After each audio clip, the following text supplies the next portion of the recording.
Hoy tenemos con nosotros, una vez más, a Juan Enrique Paje de la Vega, que es miembro de la Sociedad Filatélica de Madrid, miembro muy activo, que es, como ya vamos conociéndole, coleccionista de Checoslovaquia y especializado en la provincia de Cárpato, Ucrania.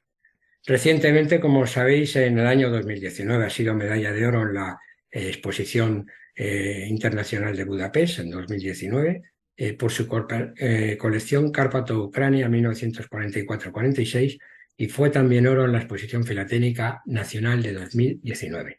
Nos va a hablar sobre la autenticidad de las piezas prefilatélicas y va a ser sobre las cartas que él conoce mejor, que como no podía ser de otra manera, son las de Cárpato Ucrania, que se encuentra entre las más raras del Imperio Austrohúngaro.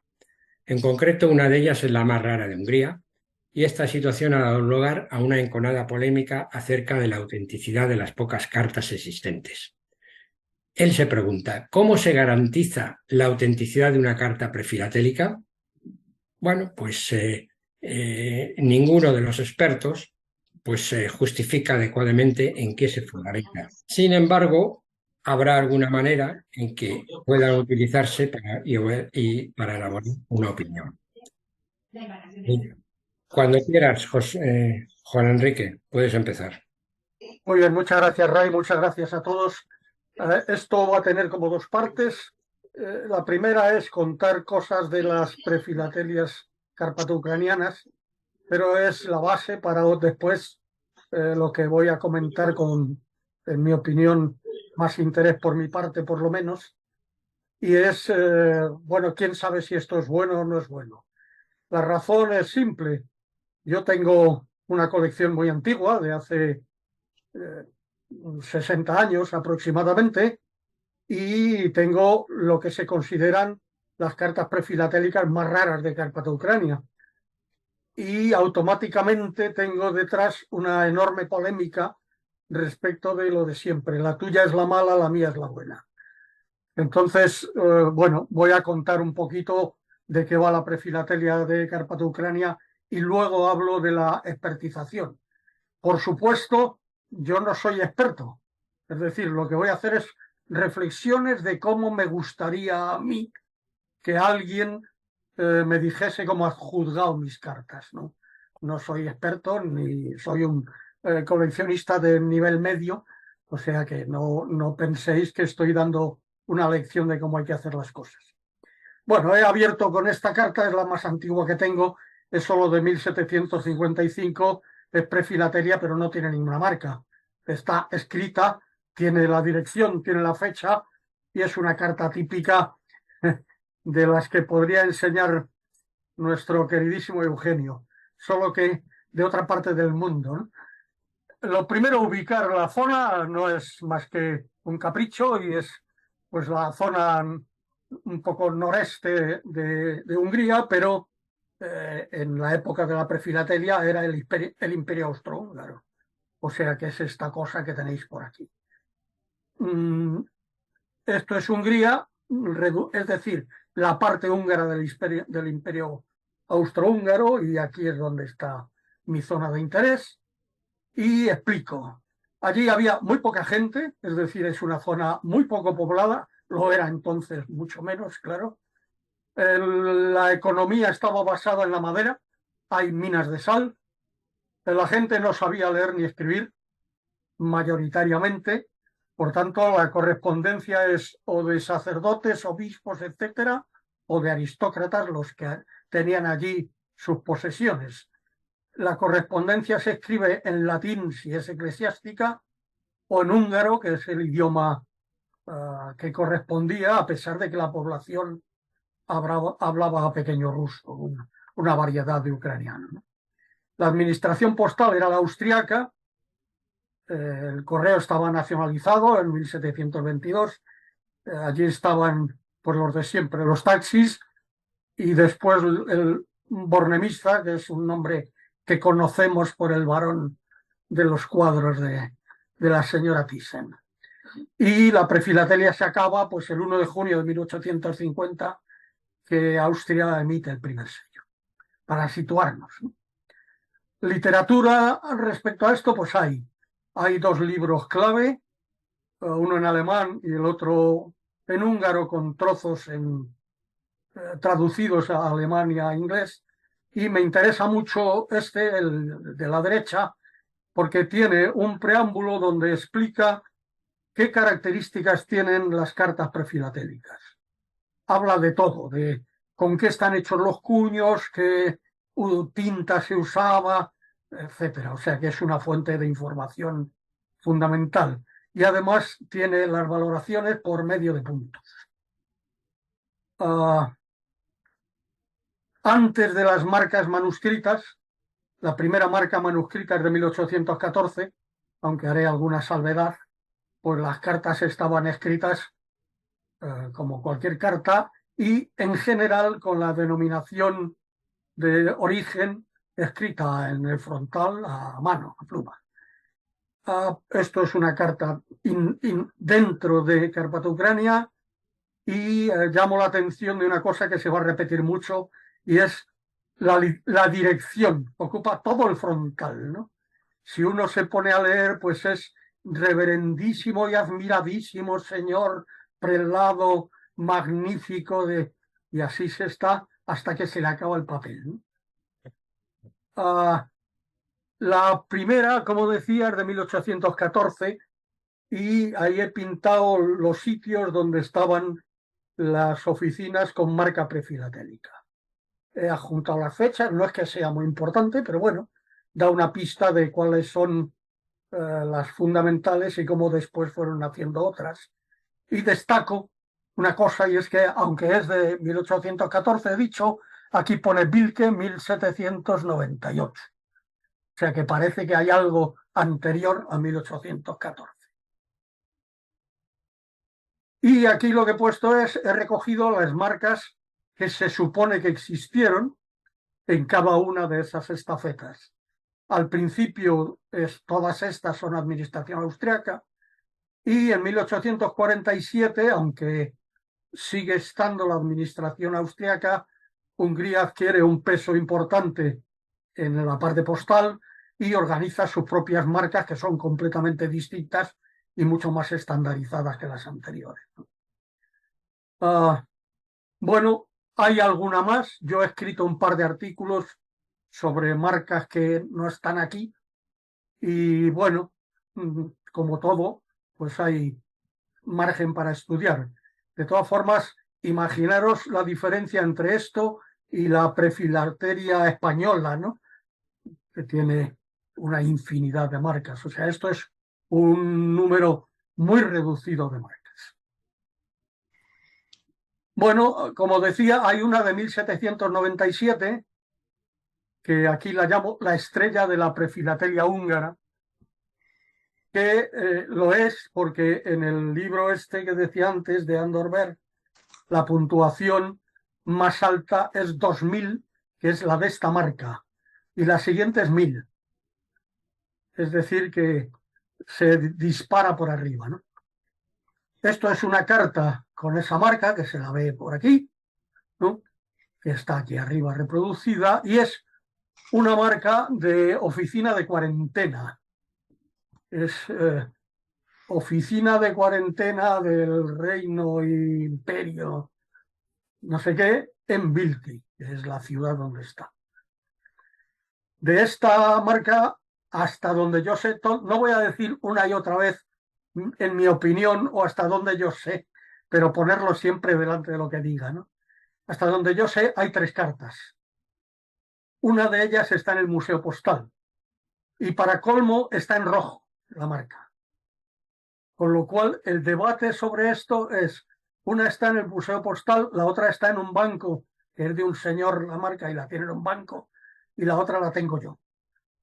Todo lo que vais a ver está en mi colección, o sea, no hay nada.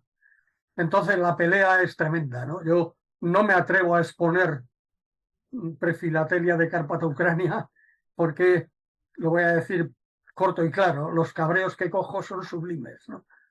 Porque la pelea contra quienes controlan el asunto de la autenticidad, pues es causa perdida para mí, ¿no? Pero bueno, aquí la pongo. La primera de estafeta, auténticamente primera, es esta, que es una negativa. Es una carta que es del 15 de junio de 1814, esta que veis aquí, de nuevo con todo su rollo de forma de expresar al destinatario. Y de esta se supone que hay 5. También yo tengo una. Entonces, también es polémica asegurada, ¿no? Hay la que está en el Museo Postal, en este caso también está en rojo. O sea que por lo menos ahí hay un pequeño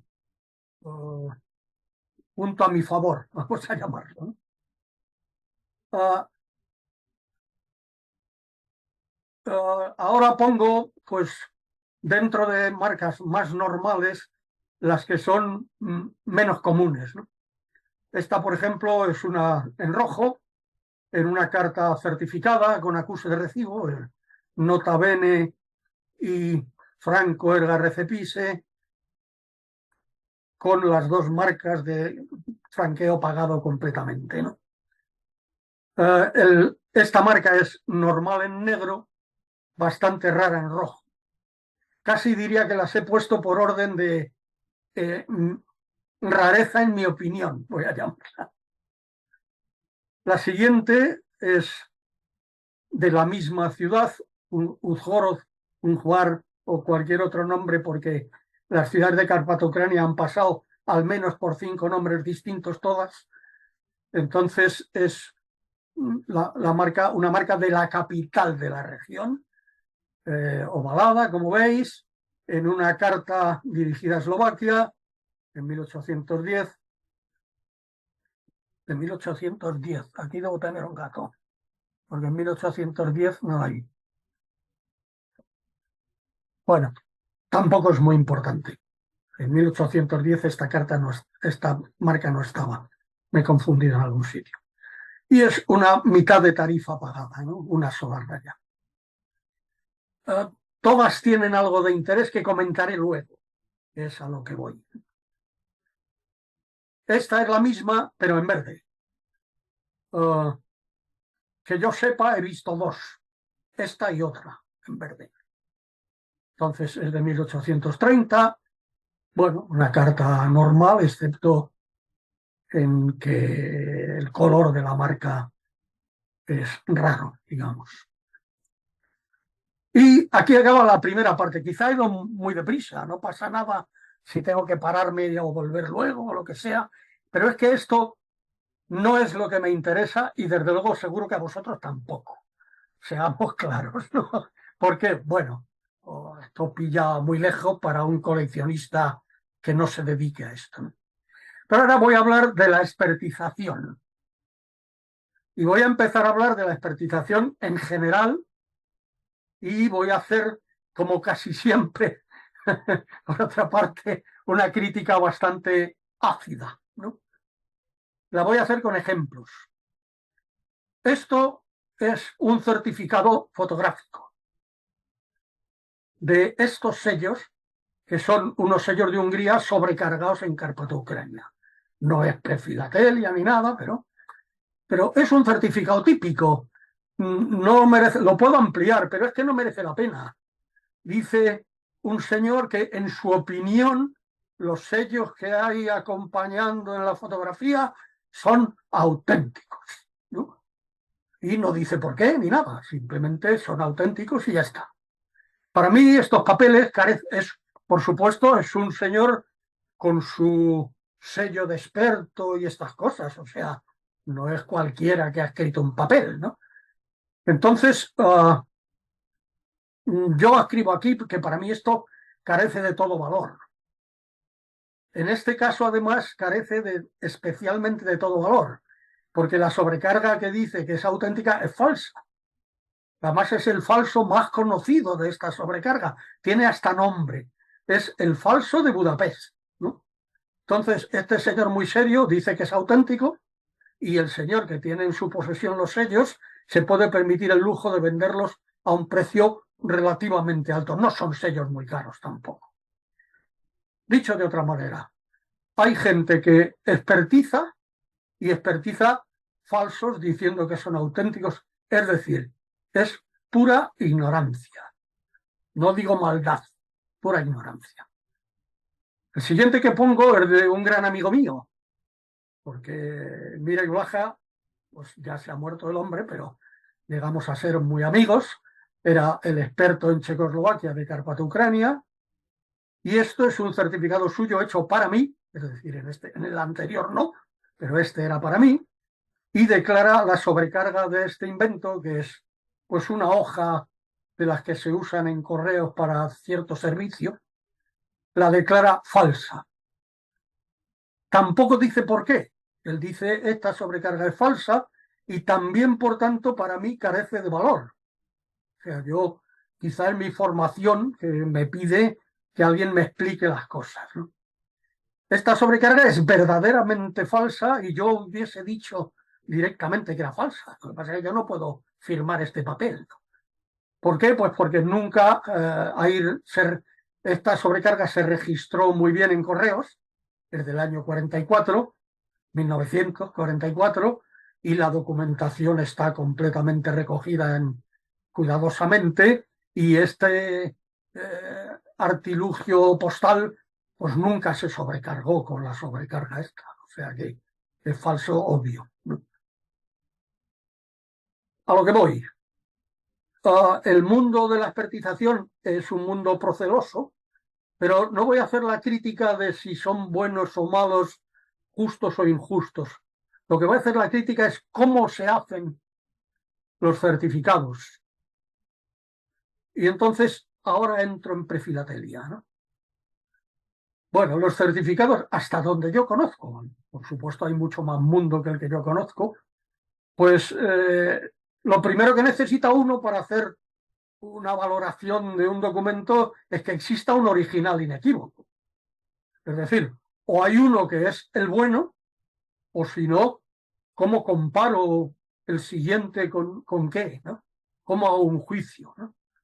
Eso es muy importante. Es decir, a la hora de mirar una marca prefilatélica, pues habrá que tener una hermana fiable, ¿no? Para poder compararlas.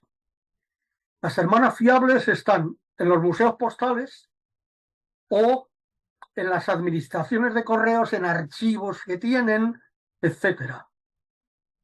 También hay en archivos comerciales privados, que por cierto son los mejores, en mi opinión, porque los archivos comerciales privados son de un señor que no tiene en principio al menos interés filatélico.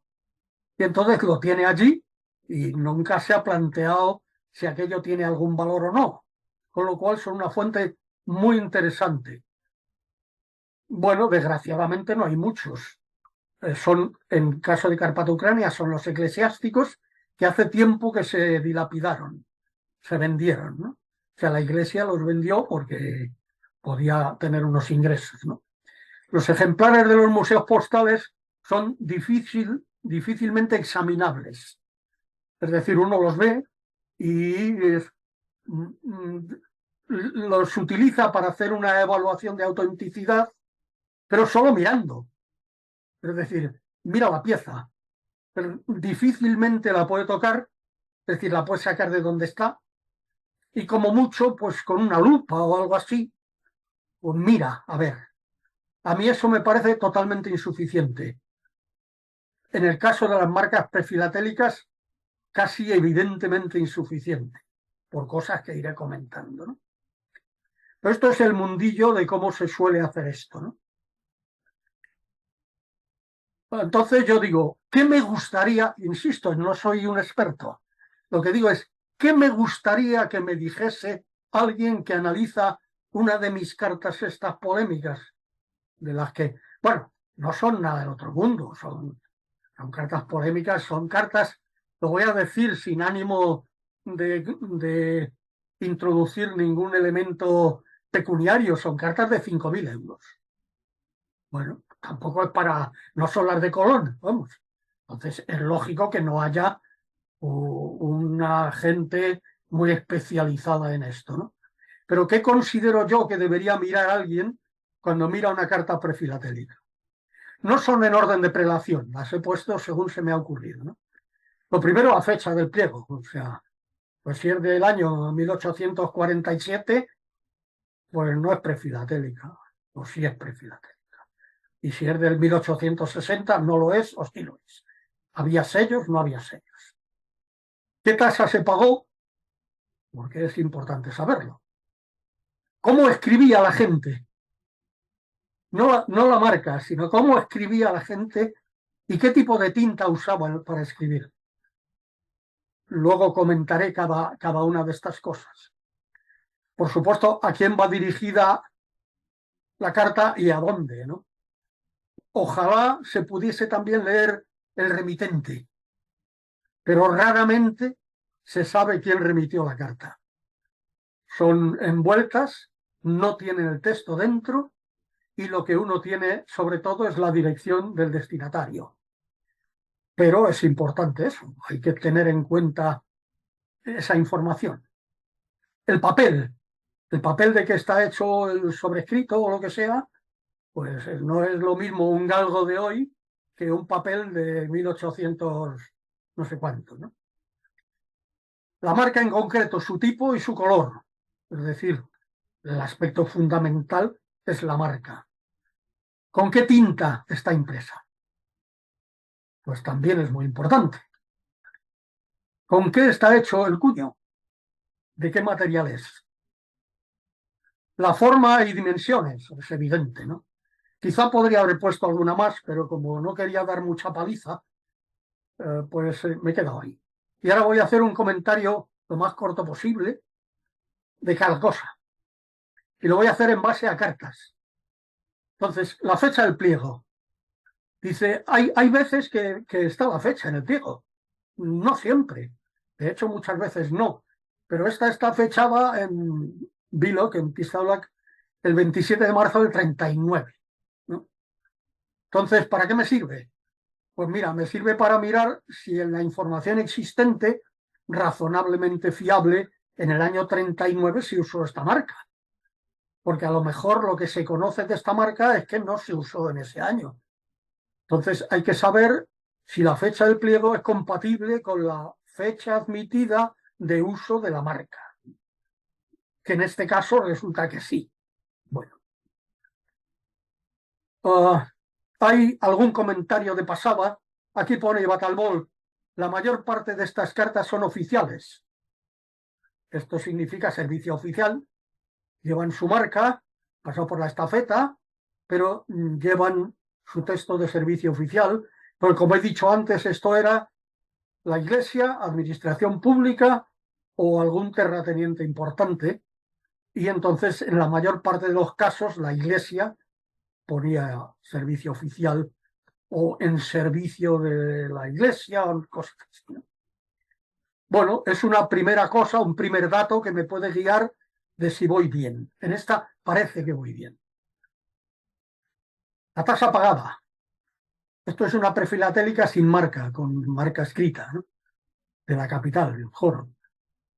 Y aquí tiene pues una tasa, un 12, y entonces es una marca manuscrita de 1790, no había todavía marcas impresas, y paga 12 kreuzer, que es un peso de 1,5 lot. Hay que saberse estas cosas como se las saben los señores que estudian aquí prefilatelia, ¿no? Que es una carta de 26 gramos, hasta 26 gramos. Esa era la tarifa, tarifas que están en algún sitio documentadas entre el 1 de noviembre del 89, 700, y el 31 de julio del 898. Una tarifa que duró muchísimo tiempo para cartas en el interior de Hungría, o de Uhorod a Budapest, Buda. Entonces Budapest no era Budapest, Buda era la capital. Bueno, tengo el segundo ítem a considerar. Tercero, forma de escribir y el tipo de tinta. La forma de escribir, sobre todo en mi caso, en Carpata Ucrania, es si la carta solo pone Pepito Pérez Budapest, no es una carta de esa época. Porque es que, ya digo, llenaban el frontal entero. Entonces, toda clase de alabanzas.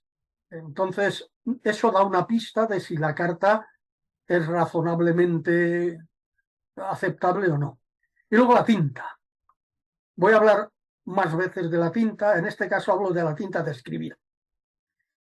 En muchos sitios, y desde luego en un territorio como este, que era un territorio pobre y muy abandonado, la tinta no llegaba ni de lejos de ningún sitio conocido con una producción de tinta específica. La tinta se la hacía cada cual.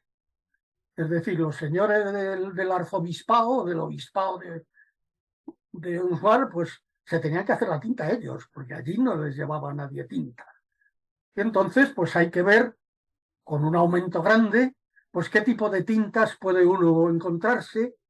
No son nada homogéneas, como veis, tienen colores bastante dispares unas de otras, pero atención, atención al papel, porque esta tinta o esta tinta están reflejando cómo están hechas y el papel sobre el que están.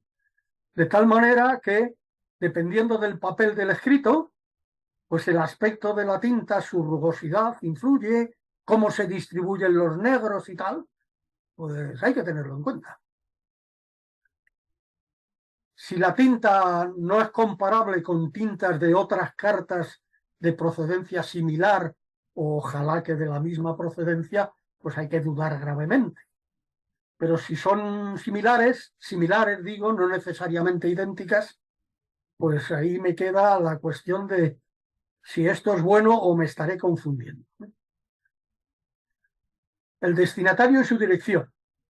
Esto es un certificado, su nota bene aquí NB, de Alsoberesque a un señor. Y el señor es el reverendísimo señor Basilio Popovich. Y Basilio Popovich era el obispo de Mukachevo en 1838. Y estaba entonces en la capital porque, vamos, le hicieron obispo en 1838, pero le trasladaron a la capital después. Por tanto, el señor existió y verdaderamente era un eclesiástico, verdaderamente era obispo, o sea que la dirección, si uno la lee, pues resulta, está en latín en este caso, o sea que incluso podría yo leerla. Lo peor del húngaro no es el húngaro, sino cómo escriben el húngaro, es decir, la letra. Y pues in officio episcopalis. O sea que esto parece razonable que sea bueno. Como la carta no tiene fecha, no puedo juzgar la fecha de la marca con la fecha de la carta. Es decir, que todos estos elementos que estoy comentando muchas veces no son superponibles. O sea, ojalá pudiese uno hacer el juicio de todos a la vez, ¿no? Pero no suele ser. O sea, la mayor parte de las veces me puedo basar en uno, en dos, ¿no? Cosas así. Tipo y color de papel. Hay una gran variedad de papeles, pero hay una cosa común, es papel hecho a mano. Y otra cosa común es que es papel burdo, o sea, es papel eh, como se hace, durante mucho tiempo se ha usado el papel en Cuba, ¿no? Papel hecho de hoja de caña de azúcar. Pues en este caso, papel hecho de madera triturada. Y añadiendo los trapos pertinentes, y entonces cuando uno hace un aumento grande, pues ve cómo es el papel, que está lleno de hilos, de hebras, me refiero, de colores variados y no sé qué, y tienen texturas. Este está muy poco molido, este está más molido. Bueno, desde luego, si el papel que ve uno con un aumento grande es bonito, la carta es mala, ¿no? Bonito me refiero a un papel así muy homogéneo y tal, pues la carta es mala. El papel es muy importante porque condiciona a la marca. Es decir, no se deforma lo mismo una marca sobre un papel muy rugoso que sobre uno más liso, es decir, con la pasta más refinada o con la pasta más burda. Y incluso puede cambiar hasta el tamaño de la marca, porque al deformarse el papel, pues el tamaño estoy hablando de 1 milímetro en 20, ¿no? No, o sea, una cosa al 5%, ¿no? Entonces, hay veces que es la misma marca y sin embargo hay que cuidar de observar el tipo de papel, porque el tipo de papel varía sustancialmente la forma, el tamaño y el color de la marca. En Carpata Ucrania se usó mucho un papel de tono azulado y, bueno, eso influye en cómo ve uno el color de la marca. Por cierto, el tipo y el color de la marca. Entonces, en una estafeta se usaron en general más de una marca, ¿no? Entonces, además de más de una marca, más de una tinta, porque como se la hacían ellos, pues cuando había que hacer más, pues se hacía más con lo que hubiese. Y si quedaban restos de una anterior, pues se montaba el lío de esta marca, por ejemplo, que es una clara mezcla de negro y rojo. Es decir, tienes el cuño con una tinta, luego le pones otra y te sale un color así, no sabe uno muy bien, ¿no? De nuevo, si hay información documentada, pues esto puede ayudar, pero aquí hay también que tener cuidado. He puesto dos. Esta de la derecha fue motivo de uno de los artículos que digo que he escrito hace mucho ya, ¿ves? Porque para mí claramente estos dos puntos detrás de la V del Bonn, de D en alemán, ¿no? Y estos dos puntos detrás de la V no se pueden considerar deformación debida ni al papel ni a nada. Están en otra posición y estos muchísimo más próximos. Pero esta marca no estaba registrada y entonces yo la publiqué y sigue siendo un motivo de graves discrepancias, ¿no? Pues no voy a decir el nombre de con quién, pero si la gente que va a las exposiciones seguro que sabe quién es el señor que mete el dedo en el ojo procedente de Hungría en estas cosas, porque es conocido. Bueno, otra cosa más que hay que tener en cuenta. Analizar la tinta cuidadosamente, con bastante aumento. La forma es muchas veces muy difícil de saber si es una deformación o es un intento de... La tinta de la marca, no de la escritura, sino de la marca. Ya lo he dicho muchas veces, pero insisto, las tintas se preparaban in situ, las hacían con lo que podían. E incluso hay tintas mezcladas. Entonces, la composición de la tinta cambia totalmente el tono y la textura de la marca, ¿no? Cuando digo la textura, digo uno aumenta, todos estos son aumentos de marcas que hemos pasado antes, y entonces uno aumenta bastante y ve pues, tintas que tienen distintos aspectos claramente, ¿no? Color y aquí hay pegotes y cosas así, no sé. Esto es clave, claro. O sea, pero lo que dije al principio, o me buscas una marca igual a esta y comparo tintas, o si no, porque estas tintas, desde luego, no son tintas Parker, ¿no? Que uno hace con ellas con un tampón, una marca y le sale una cosa casi preciosa, ¿no? No, esto es muy feo.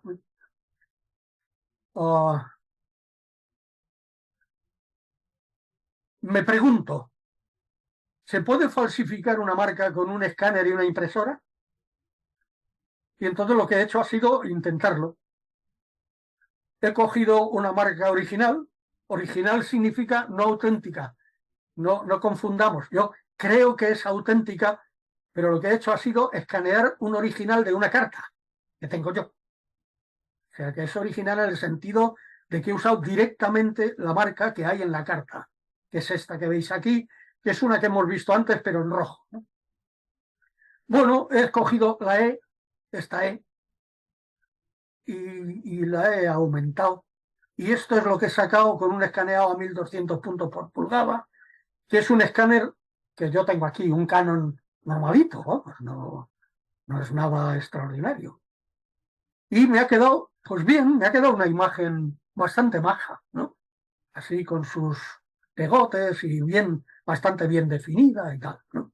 Si yo soy capaz de imprimir esto muy bien, pues a lo mejor logro hacer una falsificación. Bueno, esto es una impresión con un chorro de tinta, que eso es evidente que es deleznable, ¿no? O sea, no se lo cree nadie. Si uno aumenta esta marca y ve esto, pues no se lo cree, ¿no? Sí, hombre, no, pero es que vete a una láser, que son las buenas. Bueno, pues esto está hecho con una impresora láser. Tiene mejor definición de contorno, no mucho, pero está absolutamente llena de gotas. Se las ven, ¿no? Y es cómo funciona una láser. Que se puede hacer mejor, que se puede tener una máquina mejor y por tanto obtener mejores resultados. Eso podría llevarme a alguien que coge una carta sin marca ninguna, una carta original de época, y entonces la pasa por la impresora y le casca esta marca encima. Y entonces le ha ganado 500 euros a la carta. Está bien. Puede ser. Yo no tengo medios más allá de los medios habituales que tiene uno en una oficina, ¿no? Y con estos medios la cosa no va bien, ¿no? Sin embargo, sí va bien de otra manera. Va uno y le encarga a una tienda especializada un sello de caucho con la marca. Dice, oye, hazme un sello de esto. Y entonces no es que yo haya hecho uno, esto es un sello de caucho con mi nombre, es la E de Paje. Y lo que he hecho ha sido hacer una impresión en papel actual, en una hoja de papel blanco, ¿no? ¿Para qué? Pues fijaros la textura que da, ¿no? Es decir, casi que da el pego. Es decir, la tinta pues está no muy homogénea. No he hecho nada, solo he hecho poz, poz, ¿no? No he hecho más trampa que imprimirla según la tintaba. Pero queda curiosa, queda una tinta no homogénea, traduce problemas del papel, se ve porque el tampón, esto es un tampón de goma, no metálico, de goma. Entonces, pues oye, parece que la cosa está bien, ¿no? Podría uno hacerse un tampón. Voy a ver una cosa, bueno, como digo, que con un poquito de esfuerzo y un sitio de estos donde hacen tampones de caucho, a lo mejor puede uno intentar algo, ¿no? Tiene que tener una carta original y no sé qué. Esto es muy malo. Esto es muy malo porque tiene muy difícil solución. Solo hay una solución al problema de si esta tinta, supongamos que he conseguido una carta antigua con su papel antiguo, me he hecho un tampón con una marca, me lo han hecho razonablemente bien y lo uso para hacer una impresión en un papel con tinta roja porque es más cara la marca en rojo, ¿no? Bueno, ¿cómo puedo yo saber que aquello es una falsificación? Pues a mí solo se me ocurre una cosa, que es el análisis químico. Pero ¿cómo se hace un análisis químico de una tinta? Raspando. Bueno, pues hay unos señores por el mundo, creo que en Valencia se puede hacer, los señores de Essen presentaron un sistema que lo que hace es análisis espectrográfico, es decir, envía una luz y recoge la reflexión, y de la reflexión recogida saca la composición de la tinta. Salen, eso lo habréis visto, seguro que alguien lo sabe mejor que yo, incluso, ¿no? Perdonadme que no quiero eh, pensar que no sabéis de qué estoy hablando, sabéis. Pero se ve en las películas, ¿no? Eso lo hacen mucho en las películas, es ver las rayas esas, pues aquí está el calcio y en el otro lado el estroncio, ¿no? Bueno, es un tema verdaderamente difícil y verdaderamente peligroso. Pero dices, ya, pero esto es un tampón de caucho, ¿no? Nadie usa un tampón de caucho. Mirad, es a donde iba. La marca de la izquierda, que es la segunda más rara, es una birria de marca, una auténtica birria, si la veis, ¿no? ¿Cómo es posible que alguien ahí, aunque parezca mentira, hay una U, una N, una G, una V, una H, una A y una R, cada una bailando totalmente? Y difícilmente sabe uno que esto es el águila bicéfala del Imperio Austrohúngaro y esto es la corneta de Correos, ¿no? Y esta está preciosa, vamos, preciosa, bastante bien para lo que es, ¿no? ¿Y eso por qué? Dice, mira, es que este es de madera y esta es de metal. Dice, ¿por qué de madera y por qué negativa? Porque en madera es mucho más fácil hacer una negativa. Imaginaros una rama cortada y un señor rascando. Es mucho más fácil rascar las letras para que queden profundas y no se entinten y dejar la mayor parte de la madera sin tocar. Entonces es mucho más fácil en madera hacer esto. Bueno, ¿y qué pasa? Dice, pues imagínate, una marca de madera, aparte de que queda mal, porque por muy artista que seas es difícil, pues sufre toda clase de variaciones, ¿no? La mayor crítica que se me hace para mi carta, que es esta, es, no, es que el tamaño no es exactamente el mismo que hay en el Museo Postal. Crítica que se hace usando una foto de la marca que hay en el Museo Postal, una foto. Ni siquiera una foto hecha en la vitrina donde está, es decir, que lo que sale en la foto es lo que sale, el color es el que sale, y la comparan con la mía, es que le falta medio milímetro, no sé. Digo, si mirad, es que se ve el papel, seguro que si os fijáis un poco, se ve el papel, que es como papel de lija, ¿no? Es un papel súper burdo. Entonces, ¿cómo puedes esperar? Yo no digo que sea buena, no entro ni salgo, pero ¿cómo puedes esperar que esto quede mono? ¿Se puede hacer una falsificación de esto? Pues supongo que sí. No creo que sea. ¿Merece la pena? Pues supongo que sí. Por el precio sí que a lo mejor merece la pena. ¿Es una falsificación? El señor que falsifica, yo creo que lo único que no tiene es la tinta. Puede conseguir el papel, puede hacer una reproducción bastante buena si encuentra el original, claro, en algún sitio. Pero lo de la tinta es muy difícil. La parte más importante, en mi opinión, de despertizar una marca de estas es la más difícil de hacer, que es analizar la composición de la tinta. Bueno, la forma y dimensiones de la marca, ¿son la misma o no son la misma? Pues no lo sé. Esta se usó entre 1817 y el 42, esta carta es del 27 y esta carta es del 40. Yo las miro así y no me parecen la misma. Pero claro, esto está emborronado, no sé. Habrá que analizar muy cuidadosamente. Pero yo he cogido un análisis dimensional cuidadoso y no he sido capaz de determinar menos de medio milímetro. Es decir, soy capaz de medir con medio milímetro de error. Y creo que medio milímetro puede ser adjudicable a muchas razones. Desde luego, una vez que está emborronada, es que ni siquiera sé de dónde a dónde medir, ¿no? Porque ¿cuál era el tamaño original del invento? No lo sé. Bueno, acabo, no os doy más la paliza. Cuando uno tiene un montón de cartas, muchas cartas, pues se puede acoger a criterios estadísticos, ¿no? Es decir, hay muchas, las miro, comparo, llego a una conclusión de que pues todas tienen en común no sé el qué, y por tanto la siguiente que aparezca con esto. Pero cuando solo hay 3 o 4 cartas, pues es muy difícil saber cuál es la buena de las 3 o 4 si es que solo hay una, ¿no? No es fácil, es un tema complicado, ¿no? En general, los ejemplares más fiables, como he dicho, están en los museos, pero son difícilmente tocables. Desde luego, ni pensar en hacer un análisis detallado, porque el propio museo no quiere, ¿no? Evidentemente.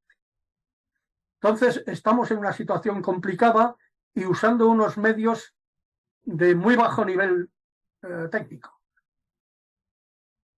¿Qué pasa? Pues que cada señor que tiene una de estas cartas dice que la buena es la suya.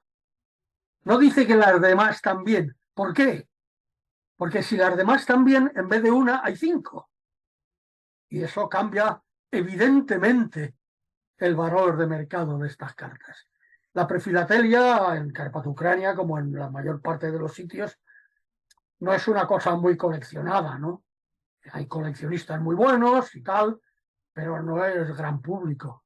Entonces lo que interesa es que haya un señor muy interesado en una de estas piezas y que le convenzas de que es la buena. Sin embargo, ningún experto que yo sepa o que yo haya visto detalla las razones para decir por qué considera que es mala o por qué considera que es buena.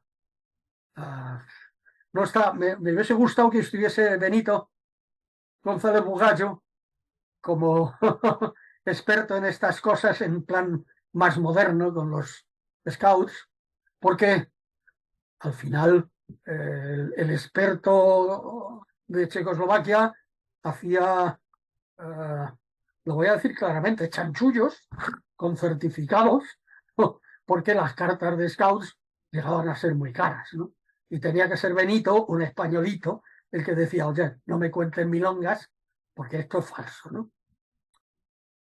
Nadie dice por qué, nadie explica claramente, al menos algunas razones, y por tanto yo no tengo ninguna de mis prefilaterias expertizada.